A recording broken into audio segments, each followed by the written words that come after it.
ఇది follow up meeting. ఈ follow up మీటింగ్లో ఎక్కడెక్కడ వరకు ఇష్యూస్ రిజాల్వ్ అయినాయి, ఏవి రిజాల్వ్ అవ్వలేదు, ఎందుకు రిజాల్వ్ అవ్వలేదు, జనరల్గా ఒక అకౌంటబిలిటీ క్రియేట్ చేసే విధంగా అందరం కలిసి రివ్యూ చేసాం. సపోజ్ ఎగ్జాంపుల్ మీకు 1-2 ఇవన్నీ డీటెయిల్స్. ఇప్పుడు సిటీ స్కాన్స్ 2 ఉంటాయి, అవి పనిచేసేవి కాదు. ఒకటి ఆల్రెడీ పనిచేస్తుంది, ఇప్పుడు రెండోది కూడా ఇంకో 2 డేస్లో పనిచేస్తుంది. వాళ్ళకి బ్లడ్ బ్యాంక్లో కొన్ని ఎక్స్ట్రా ఎక్విప్మెంట్ కావాలి, ఒక 10 lakhsవి.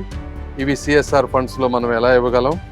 అదేవిధంగా కామన్గా కంప్లైంట్స్, పేషెంట్స్ అందరూ కూడా కంప్లైంట్స్ ఎలా ఇవ్వాలి అంటే ఒక అనానిమస్ ప్రాసెస్లో కలెక్టర్ గారు మాత్రమే ఓపెన్ చేసే విధంగా కొన్ని ఎక్కడికక్కడ బాక్సెస్, కంప్లైంట్ బాక్సెస్ అన్నీ పెట్టమని చెప్పాం.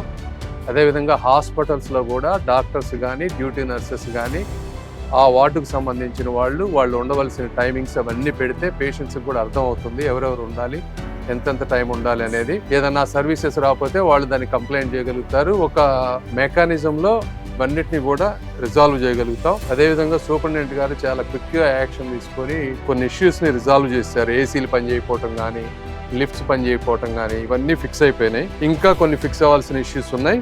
అవి మేము చేయగలిగాయి, మేము కలెక్టర్ గారు చేయగలిగాయి, కలెక్టర్ గారు ఇలా 1 by 1 రివ్యూ చేసుకుంటూ వచ్చాం. అదేవిధంగా సెకండ్, ఈ రైల్వే ఓవర్ బ్రిడ్జెస్ అన్నీ కూడా చాలా డిపిఆర్లు అన్నీ కంప్లీట్ అయిపోయినాయి. ఇవి మేము రెస్పాన్సిబిలిటీ తీసుకొని సెంట్రల్ లెవెల్లో ఫాలో అప్ చేసుకొని 1 by 1 బడ్జెట్ బేసిస్ మీద, ప్రయారిటీ బేసిస్ మీద కంప్లీట్ చేసుకోవాల్సిన అవసరం ఉంది. అవి ఒకటి రివ్యూ చేసాం. ఈ 2 మేజర్గా రివ్యూ చేసాం. ఇన్కమ్ పెరిగిన తర్వాత ఇవన్నీ చేసుకుంటా వస్తాం. ఇందులో కూడా ఏ విధంగా చేయాలో మ్యాక్సిమం మీరు అర్థం చేసుకోవాల్సింది ఏంటంటే మనస్ఫూర్తిగా ఎఫర్ట్ పెట్టి వర్క్ చేస్తున్నాం. మాకు సాధ్యమైనంత వరకు చేస్తూ ఉంటాం. అందులో ప్రతి ప్రాజెక్టు కూడా రివ్యూ చేస్తూ ఉంటాం.